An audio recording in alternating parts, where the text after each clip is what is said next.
네, 오늘은 성전혁명으로서의 그리스도라는 제목을 가지고 말씀을 나누도록 하겠습니다. 요한복음 2장 13절부터 22절까지 말씀입니다. 네, 지난 시간과 함께 계속해서 이 말씀을 같이 나누고 있는데 오늘 내용이 조금 많을 수 있습니다. 지난 시간에 했던 것까지 한번 복습하면서 이 말씀을 나누고자 합니다.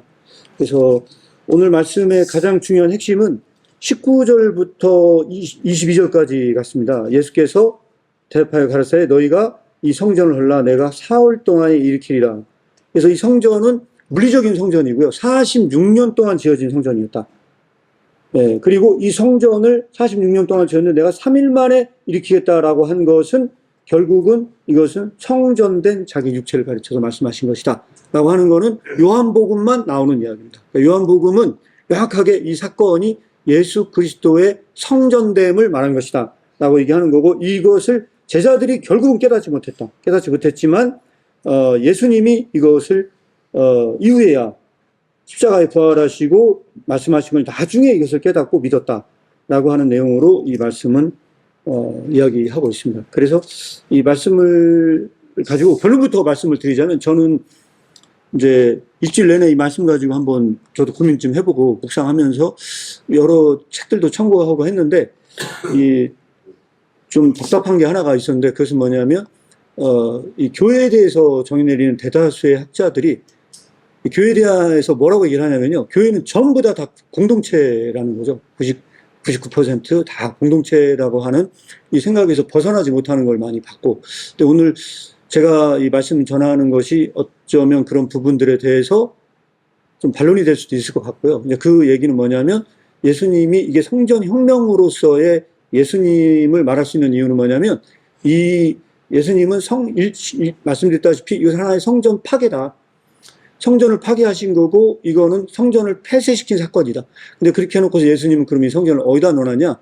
이거는 한 개인의 내면성 속에 교회를 집어넣어놨다. 그래서 예수 그리스도의 몸된 교회는 이제 성전의 밖에 있는 외재적인 성전으로 존재하는 게 아니고, 이것은 내면성 속에서 인간의 내면 안에 이 성전은 존재한다. 왜? 예수 그리스도와 함께 우리가 살기 때문에 그 성전은 내면성 속에 들어있다. 그러니까 이 관점을 가지고 이 말씀을 다시 한번 해석하고 보려고 생각 중에 있습니다. 그래서 지난번에 했던 걸 먼저 복습해서 말씀을 드리면 여기다 넣어놨습니다. 예루살렘은 결론적으로 예수님께서 이 예루살렘에 입성했을 때 이 고대부터 지금 현대 이르기까지, 그래서 제가 챗GPT에게 물어봤어요.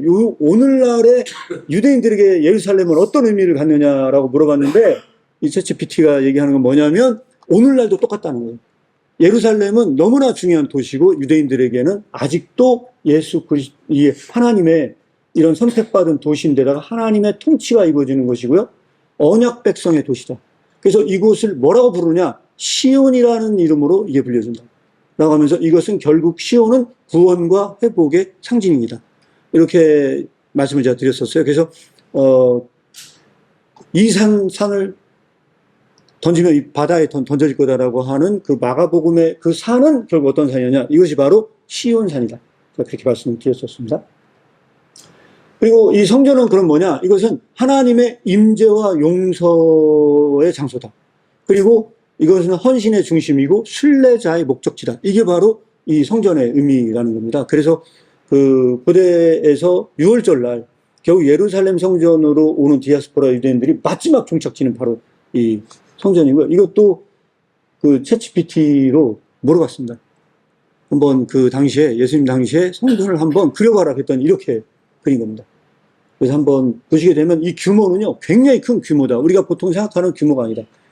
뭐 아마 얘기했다시피 46년 동안 지어졌을 거라고 하면 46년 동안 지은 성전의 크기가 얼마나 큰지 아마 대략 느낌이 오시리라 생각이 듭니다. 그래서 이거는 뭐냐면 시편에 나와 있는 말씀을 제가 다 이렇게 뽑았습니다. 관련된 구절을 다 읽지는 않겠습니다. 사람이 내게 말하기를 여호와의 집에 올라가자 할 때 내가 기뻐하였도다. 예루살렘아 우리 발이 내 성문 안에 섰도다. 예루살렘아 너는 잘 짜여진 성읍과 같이 건설되었도다. 결국은 이 시편의 이야기도 이건 하나님의 집이다. 이것이 바로 예루살렘이다 라는 걸 제가 말씀을 드렸고요. 자, 이것도 다 보진 않겠습니다. 그런데 이 도시의 타락이 왔다. 그래서 이 예루살렘이 이 긍정적으로 작용을 한 게 아니고 이 고대에 이것은 지배체제가 됐다. 그래서 정치적 억압이 있었고 경제적 착취가 있었고 이것을 종교가 합법화시켰다. 그래서 인간의 불의가 하나님의 의를 대체시켰다. 이게 바로 구약의 전반적인 관점이고요. 그래서 이 구약의 선지자 중에 8세기에 그 활동했던 선지자가 이 미가입니다. 그래서 미가는 사마리아와 예루살렘에 관한 묵시로 자기가 이걸 얘기를 한다. 한 것이 미가서 1장 8절에 나옵니다. 내가 이통하며 애곡하고 벌거벗은 몸으로 행하며 들깨같이 애곡하고 타조같이 애통한다. 1장 8절에 나오고요. 이것이 바로 미가가 예루살렘에 향한 그 예언의 메시지다. 이렇게 보시면 될 것 같고요.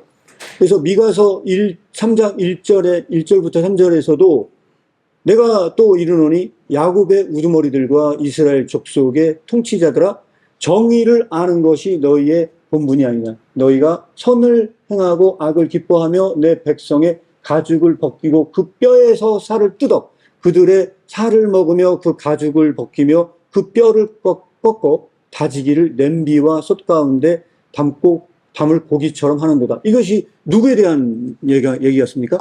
명확히 나오죠. 우두머리들과 이스라엘의 통치자들의 잘못입니다. 결국은 뭐냐면 이 이스라엘이 타락한 이유는 백성들의 타락이라기보다는 이것은 리더의 타락이고 이 통치자의 타락이다.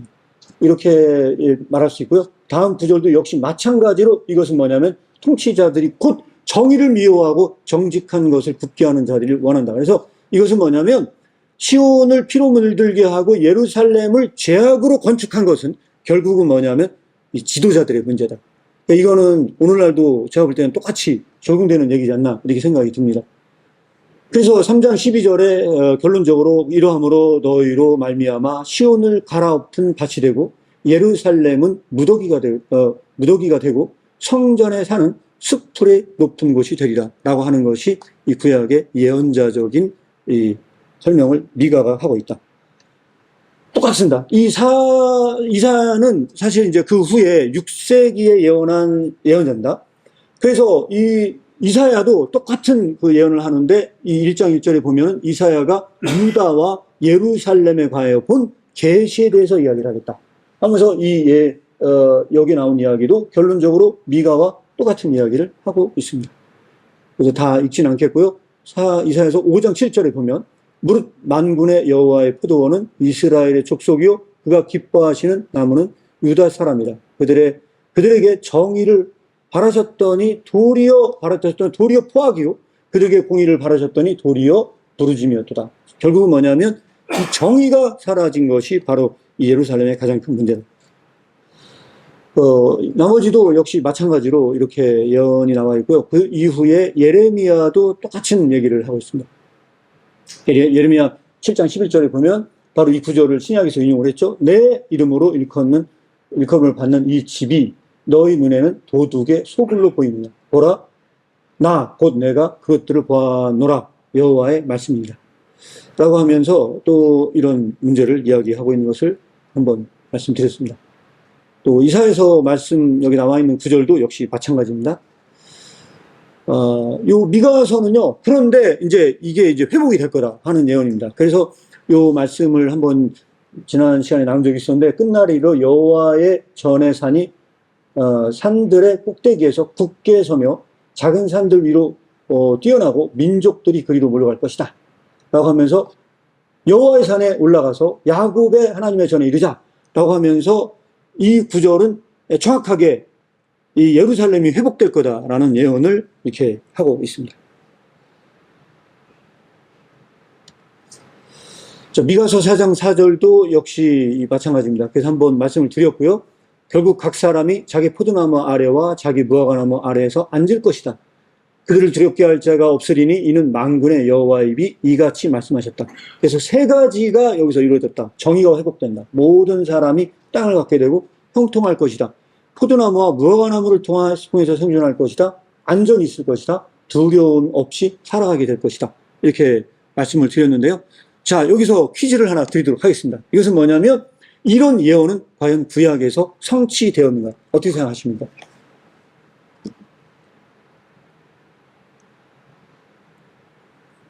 구약에서 성취가 과연 되었을까요? 그래서 이걸 한번 제가 찾아봤습니다. 찾아봤더니 성취가 되었다고 생각을 해서 쓴 시편이 하나 있습니다. 그래서 시편을 말씀을 드리면 이렇게 나와 있습니다. 예루살렘이 재건되었다라고 하는 걸 이게 한 BC 500년경에 쓰여진 시편이랍니다. 그래서 시편은 같이 한번 읽어보도록 하겠습니다. 읽겠습니다. 시작. 바벨론의 여러 강변 시온을 기억하여 울었도다.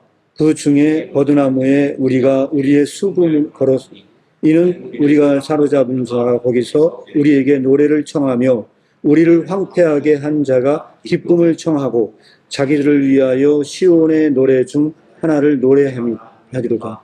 우리가 이방 땅에서 어찌 여호와의 노래를 부를까?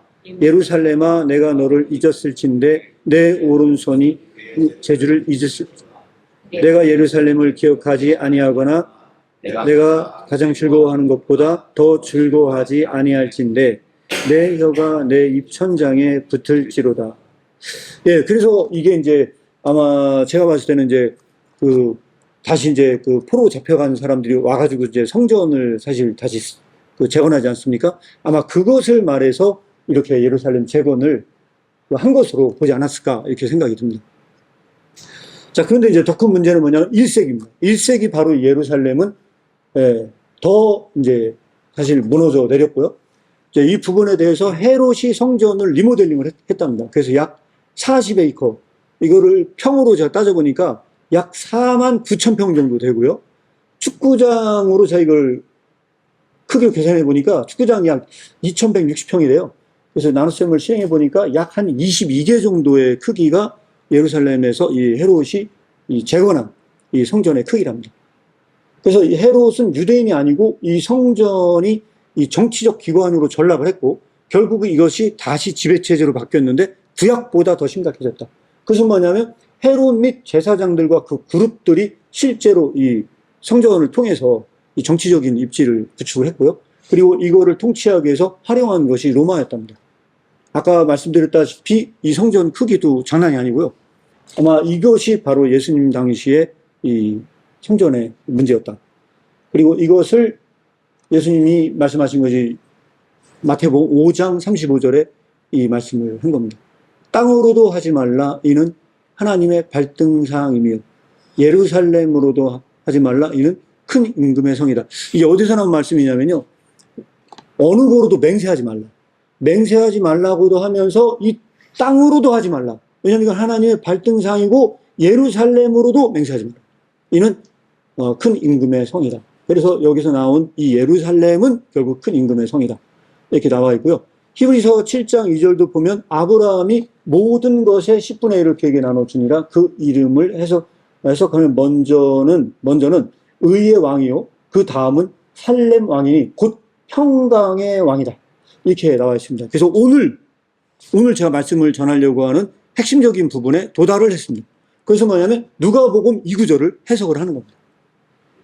누가복음 19장 41절에서 42절을 한번 같이 읽겠습니다. 시작. 가까이 오사 성을 보고 우시며 이르시되 너도 오늘 평화에 관한 일을 알았더라면 좋았을 뻔하였거니와 지금 내 눈에는 숨겨졌도다. 이 말씀이 어떤 의미를 갖는지 이걸 한번 같이 나누고자 합니다. 그래서 누가복음에 보면요. 예수님이 먼저 성전 청결을 하기 전에 누가만 전하는 기사가 있습니다. 19장에 보면요. 예수님이 성전 청결 사건이 바로 이게 입성을 하셔가지고요. 성전 청결하기 있기 전 사건입니다. 성전 청결을 하시기 전에 예수님이 예루살렘을 보시고요. 우세요. 그래서 왜 울으셨을까? 그러니까 이거를 한번 더 구체적으로 나눠보고자 합니다. 그래서 이 누가복음은요. 굉장히 특이하게 이 복음서를 다루고 있는데요. 이 부분을 명확하게 이해하기 위해서 자, 여러분들에게 말씀드리고 싶은 건지 찾아보셔야 되는데 누가복음 19장 11절을 한번 읽어보도록 하겠습니다. 예루살렘에 가까이 왔을 때 제자들의 반응입니다. 누가복음 19장 11절입니다. 찾으셨으면 한번 같이 읽어보겠습니다. 시작. 이 말씀을 듣고 있을 때 비유를 말씀하시더니 예루살렘에 가까이 오셨고 저희는 하나님의 나라가 당장이라도 나타날 줄 생각합니다. 자, 여기서 제가 봤을 때는 제자들이 예수님에 대해서 오해하고 있었던 것 같습니다. 어떤 거냐면 당장이라도 하나님 나라가 임하겠다라는 이 표현은요, 외재적인 성전 예루살렘이 회복될 것이다. 외재적인 그 예루살렘이 회복될 거다.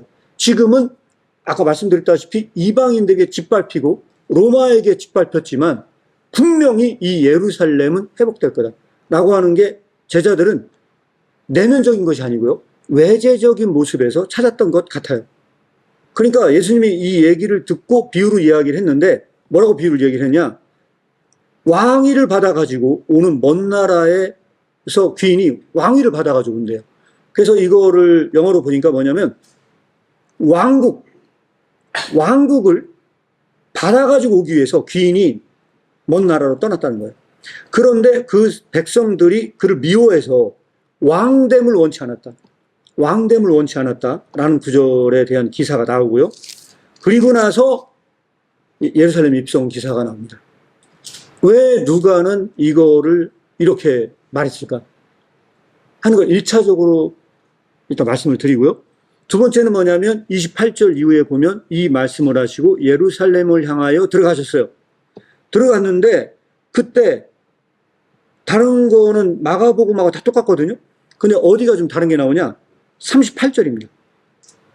38절. 그때 뭐라고 나오냐면 가로되 찬송하리로다 주의 이름으로 오시는 왕이요. 왕이요. 그러니까 여기서는 뭐냐면 왕이 오시는데 그 전에 있는 예수님의 비유의 얘기는 절대로 내가 왕됨을 그들이 원치 않을 거다 라고 하는 걸 비유로 말씀하셨고요. 그런데 여기서는 왕이요 라고 얘기했고 하늘에는 평화요. 하늘에는 평화요. 가장 높은 곳에는 영광이다 라고 사람들이 얘기를 했어요.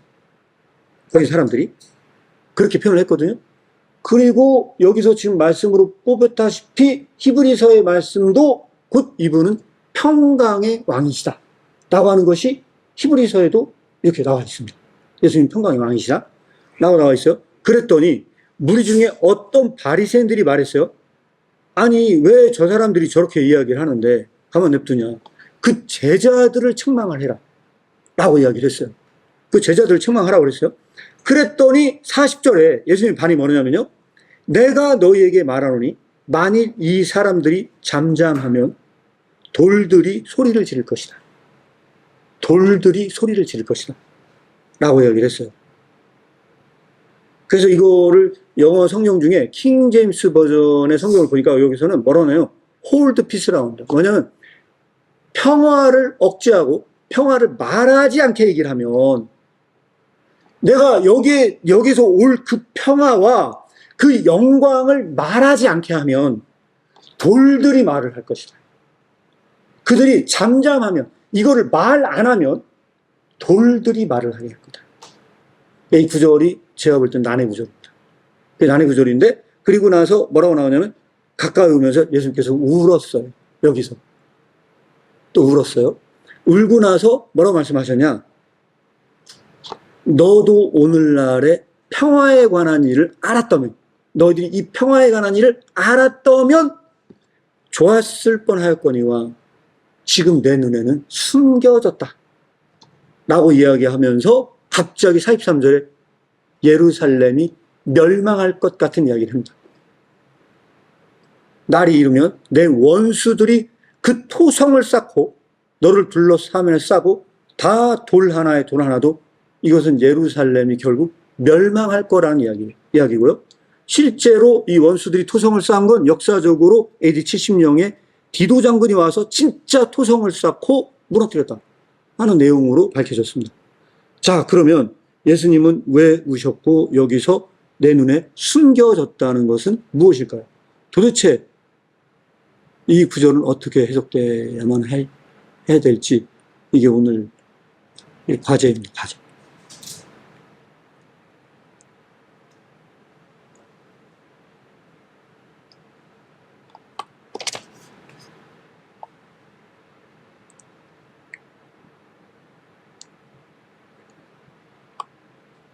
일단 제 생각엔요, 38절에 나오는 이 구절은요, 제자들의 오해라고 저는 생각합니다. 이거는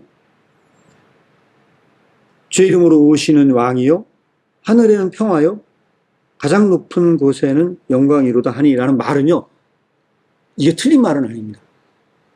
이게 전혀 틀린 말은 아니라고 생각을 하거든요. 이게 틀린 말은 아닌데, 그럼 도대체 뭐가 오해냐? 제자들은 예수 그리스도께서 진짜로 로마를 전복시키고 외제적으로 왕으로 오실 것이다. 그래서 지금 입성할 거라는 착각.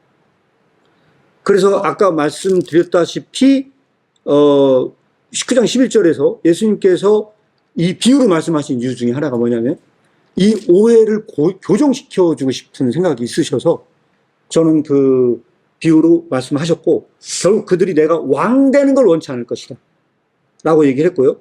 그리고 나서 27절에 보면, 19장 27절에 보면 내가 왕됨을 원치 아니하던 저 원수들을 이로 끌어내다가 내 앞에서 죽이라 하였느니라 라고 비유를 마무리하고 이걸 시작을 하거든요. 그런데 예수님의 제자들도 동일하게 이 평화를 말하고 이걸 이야기를 하고 있어요. 38절도 이건 오해라고 저는 개인적으로 생각을 하고요. 그 다음에 39절도 역시 이 바리새인들은 누구냐 그러면 아까 말씀드렸던 이제 예수님을 죽이려 했던 사람들, 정말로 예수님이 왕이 되는 걸 원치 않았던 부류들의 사람들이 왕으로 온 걸 찬양하라고 하니까 책망하라고, 왜 저런 소리를 하는데 너는 가만히 있냐 하면서 얘기했던 두 부류의 사람들은 전부 다 오해다. 그래서 결국은 이 40절에 보면 내가 너희를 말하노니 이 사람들이 잠잠하면 돌들이 소리 지를 것이다 라고 하는 이 구절은 이 이야기는 다 맞는 얘기인데 사실은 다 예수님의 진짜 의도를 몰랐다. 이 사람들은 예수님이 어떤 성전을 진짜 만들고 어떤 성전을 파괴하는지를 오해하고 있었다. 그래서 41절에 이 성전을 보고 우시면서 말씀하시는데 이 평화에 관한 것이 진짜 평화는 가려졌다. 이거 지금까지 너희들이 이해한 그 평화는 다 가짜 평화고, 거기서 말하는 외제적인 성전을 세우고 로마를 정치적으로 몰아내고 예수님이 진짜로 외제적으로 왕이 된다고 생각한 것은 그것은 가짜 평화다. 너희들이 그 이해한 평화는 그것은 세속적인 평화지 하늘의 평화는 아니다. 그래서 이 왔던 사람들이 말한 이야기는 틀린 말은 아니다. 왜? 이 평화는 하늘의 평화지 이 땅의 평화가 아니기 때문에, 그리고 가장 높은 곳의 영광이지 이게 이 땅의 영광은 아니기 때문에 이 말은 틀린 말은 아니다. 그러나 그들은 오해했다 라고 하는 게 저는 개인적으로 제 개인적인 생각입니다. 자, 이것은 그래서 어떻게 표현을 해야만 하느냐? 저는 이 구절이 가장 잘 해석될 수 있는 부분들은요, 성전이 우리의 내면성 속에 들어왔을 때만 이게 가장 잘 이상적으로 해석될 수 있다고 생각을 합니다. 그래서 이 평화는 어디에 평화가 이루어지는 거냐? 외제적으로 정치적으로 일어난 평화가 아니고 너의 내면성 속에 일어나는 평화야. 이거는 그런 평화가 아니야. 내 몸이 성전이야. 그리고 그 전이 너희와 함께 할 거야. 그때 너희의 내면성 속에 평화가 이루어질 거야. 그래서 예수님께서 부활하신 예수님이 제자들에게 찾아가서 제일 첫 마디 혹시 뭔지 아십니까? 뭔지 아세요? 평안할지어다. 그것은 뭐냐면 모든 것이 다 무너져 내리고 이 세속적인 세계 속에 있는 모든 것이 다 파괴된다 할지라도 너희 속에 그 평화가 이루어질 것이다로 저는 해석이 됩니다. 어떠신지요? 그래서 이 구절은 정확하게 주님께서 우리 속에 넣어준 교회다. 이건 내면의 교회다. 저는 이 관점에서 이 말씀을 해석해야 된다. 이렇게 보고요. 마지막으로 하나 더 찾아보도록 하겠습니다. 계시록 21장 보도록 하겠습니다. 계시록 21장입니다.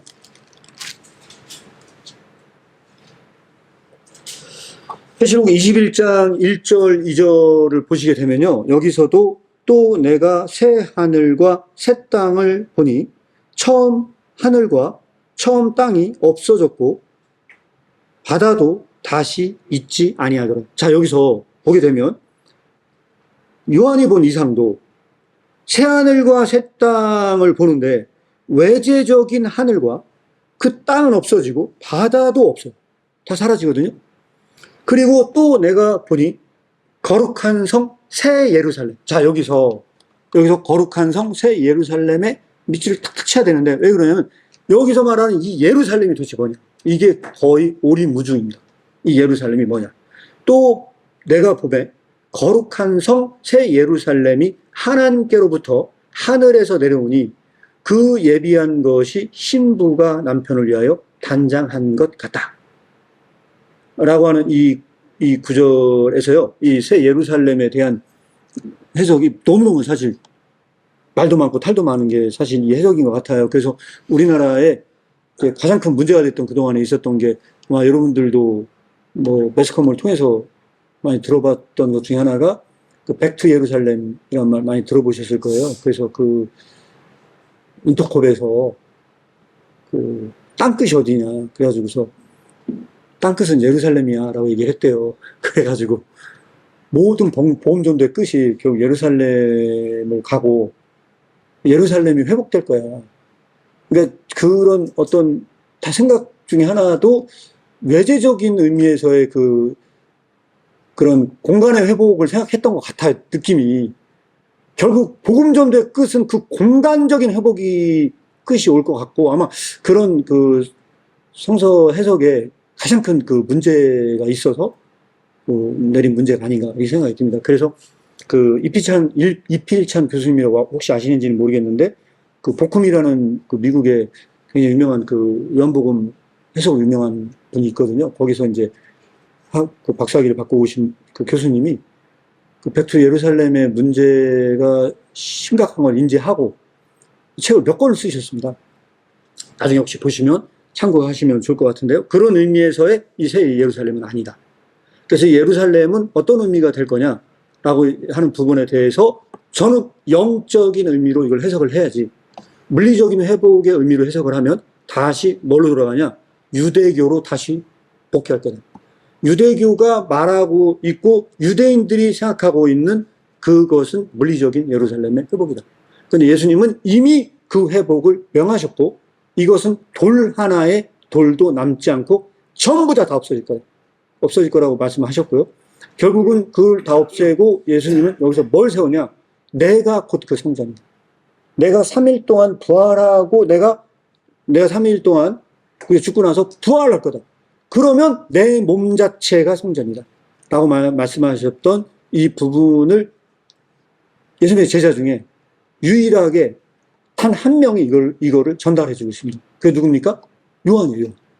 요한만 이것은 성전된 예수 그리스도의 자신을 가르쳐서 말씀하신 거다. 그래서 오늘 우리가 여기에서 이 요한이 이 얘기를 했고, 이 요한이 요한계시록을 썼어요. 요한계시록에서 이 얘기를 했을 때 이것은 뭐냐면 영적인 의미에서의 이것은 성전이고요. 이거는 결국은 한마디로 결론을 쳐라. 그러면 교회라고 생각합니다. 교회.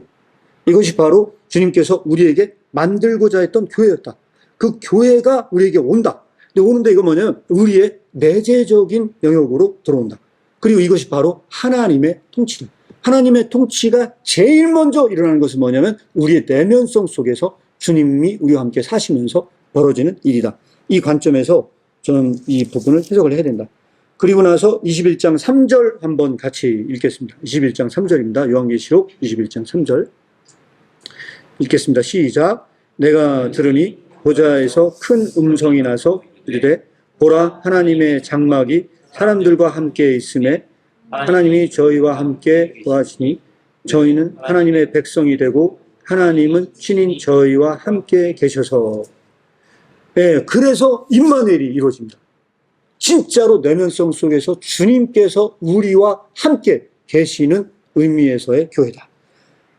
자, 여기서 놀라운 일이 벌어집니다. 그게 바로 4절입니다. 4절. 이 4절인데요. 이 4절은 모든 눈물을 그 눈에서 씻기시며 모든 눈물을 그 눈에서 씻기시며 다시 사망이 없고 애통하는 것이나 곡하는 것이나 아픈 것이 다시 있지 아니하리니 처음 것들이 다 지나갔다 라고 하는, 저는 이 구절은요 단 하나도 사랑이라는 표현이 들어있지 않은데 가장 완벽하게 사랑을 표현하고 있지 않나, 그렇게 생각을 합니다. 예수 그리스도의 사랑. 왜? 예루살렘에 입성하시면서 우셨던 그 예수님께서 눈물을 흘리면서 예루살렘의 멸망을 예언했던 예수님께서 내가 성전으로서 너희와 함께 하겠다는 그 예수님께서 그 믿는 자들에게 하는 메시지입니다. 모든 눈물을 내가 너에게 씻겨주겠다. 모든 눈물을 너에게 씻겨주겠다. 그래서 이렇게 말씀을 하고 있고요. 그리고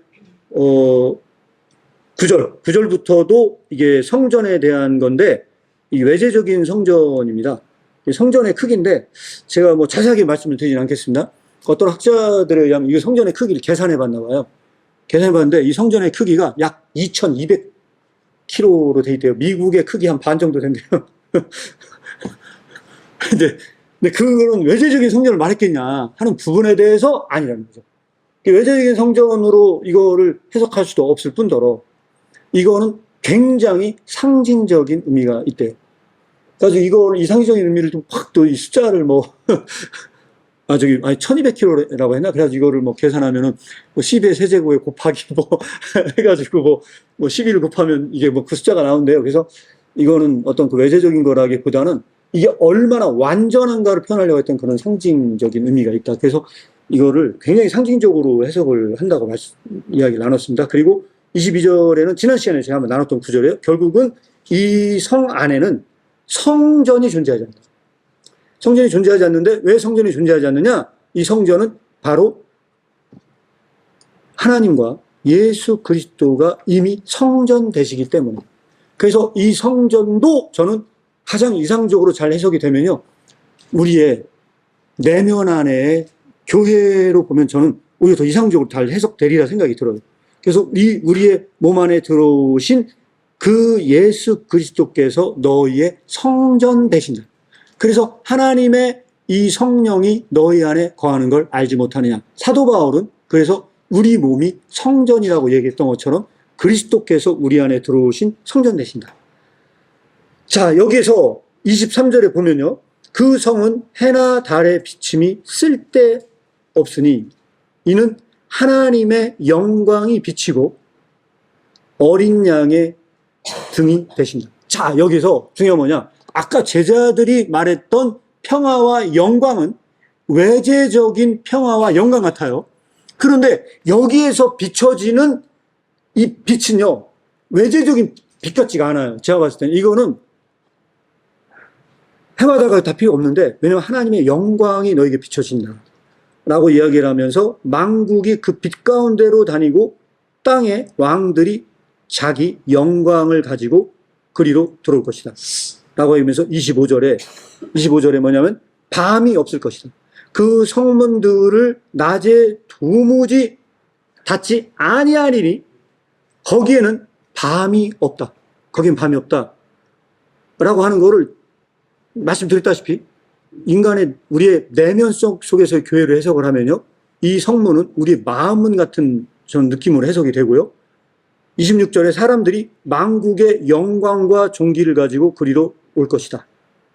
그래서 이 부분은 다시 요한복음 8장 12절과도 관련이 있다고 생각을 하는데요.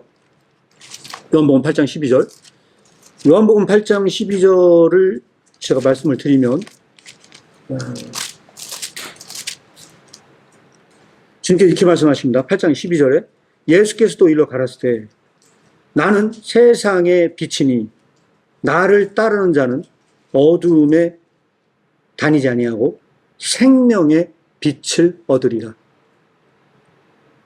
그리고 주님께서는 우리 안에 사세요. 그래서 이 빛은 내면에 비치지 않겠나, 저는 그렇게 생각을 하고요. 이 내면의 빛이라고 생각하는 부분 중에 하나가 마태복음의 산상순도 비슷한 얘기를 하거든요, 사실. 그 마태복음 산상순의 6장에 보시면요. 눈은 몸의 6장 22절입니다. 눈은 몸의 등불이니 그러므로 내 눈이 성하면 온몸이 밝을 것이다. 눈이 나쁘면 온몸이 어두울 것이니 그러므로 내게 있는 빛이 어두우면 그 어두움은 얼마나 하겠느냐 라고 얘기할 때 이 눈은 육신의 눈 같지는 않고요. 마음의 눈 같아 보여요. 영적으로 보는 눈 같은데 영적으로 보는 눈이 그 속에 그 빛이 어두우면 얼마나 그 눈이 더 나쁘겠느냐라고 하는 것도 일맥상통하게 주님께서 하신 말씀으로 읽혀지고요. 그리고 또 하나는 찾아서 말씀을 드리면 마태복음 5장 16절에도 역시 등불에 관련된 얘기가 나와요. 14절. 5장 14절에 보면 너희는 세상의 소금이고 너희는 세상의 빛이다. 너희는 세상의 빛이고 산 위에 있는 동네가 숨기지 못한다. 사람이 등불을 켜서 발 아래 두지 않고 등경 위에 둔다. 그래서 16절 이같이 너희가 너희 빛을 사람 앞에 비치게 하여 너희로 착한 행실을 보고 하늘에 계신 너희 아버지께 영광을 돌리라. 이것이 바로 여기서 말하고 있는 이 빛이지 않겠느냐. 그래서 요한복음에 나와 요한계시록 21장에 나와 있는 이 성전도 결국은 이게 교회인데 새 예루살렘도 교회인데 이것도 영적인 의미에서 해석돼야 더 말이 맞지 않겠냐. 저는 좀 이 부분도 그렇게 해석이 됩니다. 마지막으로 이거 하나 더 읽고 마무리하도록 하겠습니다. 요한복음 22장 1절입니다. 또 저가 수전같이 맑은 생명수의 강을 내게 보내리니 하나님과 및 어린 양의 보좌로부터 나서 여기서 이 결국은 뭐냐면 이 새 예루살렘에 대한 이야기인데 여기에서 수정같이 맑은 생명수의 강을 내게 보이겠다. 결국 뭐냐면 2절에 그 길 가운데로 흐르는데 강 가운데에 생명나무가 있어 12가지 실과를 맺히되 달마다 그 실과를 맺히고 그 나무 잎사귀들은 만국을 소성하기 위하여 있더라 라고 하는 이 만국도 사실은 언약 백성으로 해석이 되고요. 결국 믿는 자들의 교회로 해석이 됩니다. 그리고 4절과 5절 한번 같이 보겠습니다. 22장 4절입니다. 같이 읽겠습니다. 시작. 그의 얼굴을 볼 터이요 그의 이름도 저희 이마에 있으리라. 이거는 굉장히 충격적인 사실 이야기입니다. 왜냐하면 이거는 하나님의 얼굴을 볼 수 있다는 이야기인데 구약에 의하면 다 찾지는 않겠습니다. 출애굽기 30장 20절에서 33절을 보잖아요. 그럼 뭐냐면 하나님의 얼굴을 본 자는 다 어떻게 됩니까? 다 죽습니다. 죽는데 여기서는 뭐냐면 그 얼굴을 봐요. 그의 이름도 이마에 붙여요. 이거는 뭐냐면 지상의 성전에서 대제사장은 1년에 한 번 이마에 하나님의 이름을 붙이고 들어갔대요. 안 죽으려고. 딱 들어갔대요. 그런데 여기서 중요한 건 뭐냐면 이 왕국, 이 하나님의 성전이 왕국에서는요. 얼굴을 직접 봐. 그리고 나서 그 이름도 이마에 있어요. 그리고 5절, 마지막 5절이 결론입니다. 결론. 이 예루살렘, 새 예루살렘의 결론입니다. 결론. 5절이 결론인데 그 결론은 뭐냐면 다시 밤이 없어요. 왜? 예수 그리스도의 그 세상의 빛이 내 속에 들어왔어요. 다시는 빛이 밤이 없어요. 등불과 햇빛이 이제 쓸데없어요. 예수 그리스도의 빛이 우리의 내재적인 내 안에 들어오셨어요. 이는 주 하나님이 저희에게 빛이셨어요. 그래서 세상의 빛이 됐어요. 그리고 나서 저희가 세세토록 왕노릇하게 돼요. 왕노릇하게 돼요. 그래서 이 왕노릇하다라는 말을 제가 어제 찾아봤어요. 찾아봤더니 이게 헬라어로 바실리우스 바실리우스인이라는 단어로 되어 있거든요. 바실레이아가 왕국이라는 뜻이고요. 바실리우스는 이 왕노릇하리라는 뜻으로 되어 있어요. 그런데 제가 이걸 찾다 보니까 이 단어가 똑같은 단어더라고요. 뭐가 똑같은 단어냐면 아까 읽었던 구절 있지 않습니까? 저들이 내가 왕 되는 거를 원치 않았다. 그랬죠? 왕 되는 거를 원치 않았다가 바실리우스인 똑같이 거기서 나온 단어하고 같은 단어로 되어 있어요. 그래서 이거를 다시 거기 나온 단어로 그대로 해석을 하면 이렇습니다. 이는 내 하나님, 주 하나님이 너희에게 비칠 것인데 그때 너희들이 세세토록 왕이 될 것이다. 왕이 될 것이다. 왕이 될 것이다. 이게 바로 이 새 예루살렘의 궁극적 결론입니다.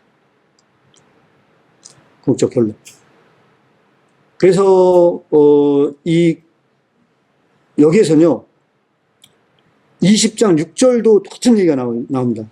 요한계시록 20장 6절입니다. 이 첫째 부활에 참여하는 자들은 복이 있고 거룩하도다. 둘째 사망이 그들을 다스리는 권세가 없고 도리어 그들이 하나님과 그리스도의 제사장 되어 1000년 동안 그리스도와 더불어 왕이 된다. 자, 그리스도와 더불어 왕이 된다. 마지막 이 질문하고 오늘 말씀을 마무리하면 좋을 것 같습니다. 그러면 이 왕이 된다는 건요, 왕이 된다는 건 언제 이루어지는 일일까요? 그리스도와 더불어 왕이 된다.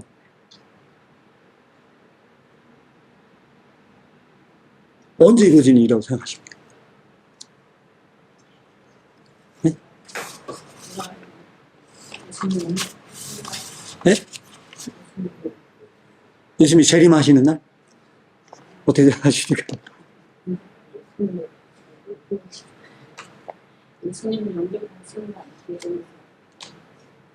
이게 시점이 되게 중요한데, 그럼 언제 우리가 왕노릇 하냐는 거죠. 그 최정희 목사님이 이 구절 말씀하실 때 이미 저는 다 답이 나왔다고 생각을 하거든요. 무천년설에서. 답이 나왔다고 생각을 하는데, 이건 뭐냐면요. 예수님이 재림하면 왕이 되는 게 아니고, 예수 그리스도를 영접하는 그 순간 날 왕이 됩니다. 순간. 저는 이게 그렇게 해석이 돼요. 그래서 이거를 다른 말로 얘기하면요. 저는 섭정왕이라고 생각해요. 예수님과 공동 통치 상태.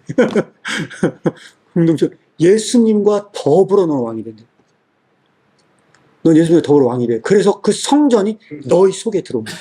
그래서 이것은 성전의 혁명이다. 외재적인 성전은 다 파괴될 거예요. 이제는 더 이상 외재적으로 성전은 주어지지 않아요. 그리고 그 성전산, 그 성전된 산 시온산은 바다에 던져버려. 네 믿음으로 던져버려. 이게 바로 마가의 기사입니다. 그래서 우리가 마가의 기사를 다시 보게 되면 너희 구하는 것을 너희가 알지 못한다 라고 얘기하면서 구하는 걸 몰라. 니들이 구하는 걸 네가 알지 못해. 그래서 무지 상태에 있어요. 그런데 그때 뭐라고 얘기하냐. 이 무화과나무 비유를 얘기하면 다 말라버렸다니까. 너희가 믿으라. 하나님을 믿으라. 내가 진실로 주는 너희에게는 누구이는 이 산더러 들어서 바다에 던지우라 하면 결국은 뭐냐면 그것을 말하는 것을 믿은 줄 알고 믿으면 의심치 않고 믿으면 그대로 될 거다. 그래서 그 성전산은 없어지고 완전히 사라질 것이다. 그리고 성전은 너희와 함께 있을 것이다. 그게 누구냐? 나다. 내가 곧 성전이다. 라고 하는 이 말씀의 기사가 그렇게 읽혀지고요. 그날 화요일 날이잖아요. 이 화요일 날 13장이 바로 이 성전 파괴를 예언한 장이에요. 돌 하나의 돌도 없어질 것이다 라고 하는 이 예언도 예수 그리스도의 재림이냐 하는 부분도 저는 좀 물음표입니다. 그래서 왜 물음표냐? 여기 보시면 알겠지만요. 마가복음 13장 14절에 멸망에 가증한 것이 서지 못할 곳에 선 것을 보거든 그때 유대에 있는 자들은 산으로 도망할지어다. 라고는 이 구절은 애매해요. 이게 진짜 뭘 예언한 건지 애매하거든요. 근데 이거를 명확하게 표현한 곳이 있습니다. 마가복음에 이 예언을 명확하게 표현한 곳이 누가복음. 누가복음에 보면요.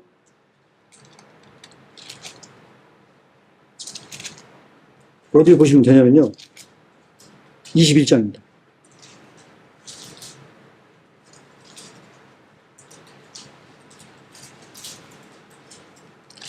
21장이 예언이고 그 종말에 대한 똑같은 예언이거든요. 거기서 어딜 보시면 되냐면요. 20절. 누가복음 21장 20절 한번 같이 읽겠습니다. 21장 20절. 시작. 너희가 예루살렘이 군대들에게 애워진 것을 보거든 그 멸망이 가까운 줄 알라. 그때 산으로 도망가라는 거예요. 그때 산으로 도망가라는 거예요. 그러면 이게 어떤 종말인가요? 이 종말이 어떤 종말이에요? 여러분들이 이거를 읽어봤을 때 여기서 말하는 종말이 어떤 종말인 것 같습니까? 제자들이 분명히 물어봤거든요. 이 성전이 언제 다 파괴될 거냐? 이 성전이 언제 파괴됩니까? 이거에 대한 결론적인 이야기예요. 언제 파괴됩니까? 로마가 유대를 침략해가지고 그 성을 무너뜨릴 그날 이 성이 파괴될 거야. 그래서 이 종말은 성전의 종말로 저는 읽혀져요, 느낌이. 외제적 성전의 종말은 그때 끝날 거예요. 그때 끝나는 거야. 니들이 생각하는 이 화려한 성전, 이게 재건될 걸로 생각했지. 아니야. 이건 무너진다니까? 이건 딱 끝나는 거야. 니들 그 영광을 받잖아, 지금까지. 이 화려한 성전을 보면서 예루살렘이 재건될 거 생각하잖아. 착각이야. 그건 아니야. 이건 분명히 멸망해. 멸망하는 것을 예언을 했을 때 아마 제자들 굉장히 헷갈렸을 것 같아요. 자꾸 망한다는 얘기를 하는 거야, 도대체. 어떻게 된다는 얘기야, 이게. 하는 거를 이해를 못 했을 거다. 그리고 13장에 궁극적으로 이 종말은 우리가 일반적으로 생각한 것처럼 인류의 종말이라기보다는 저는 이게 뭘로 읽혀지냐면 그 외제적 성전의 종말이야. 로 읽혀져요, 저는. 그래서 이 말씀을 드린 거고요. 그래서 이 성전 혁명이라는 건 뭐냐면 이게 종말이 딱 오면 다시는 외적인 성전이 만들어지는 게 아니야. 백투 예루살렘 같은 운동이 되는 게 아니야. 그 성전은 너희 속에 들어가는 거야. 너희와 함께 하는 거야, 그 성전이. 새 예루살렘은 그 교회는 너희와 함께 하는 그 교회야. 그때 나는 너희와 함께 통치를 해. 그때 너희는 왕이야, 왕. 섭정왕. 그래서 왕 대신 예수 그리스도와 함께 왕이 돼서 통치하는 거야. 하는 걸로 읽혀져. 그런데 거기서 모든 사람들이 내가 그걸 싫어해. 내가 그렇게 왕 되는 걸 다 싫어할 거야. 그래서 결국은 그 싫어하는 사람들에 의해서 내가 십자가에 못 박혀 죽게 될 거야.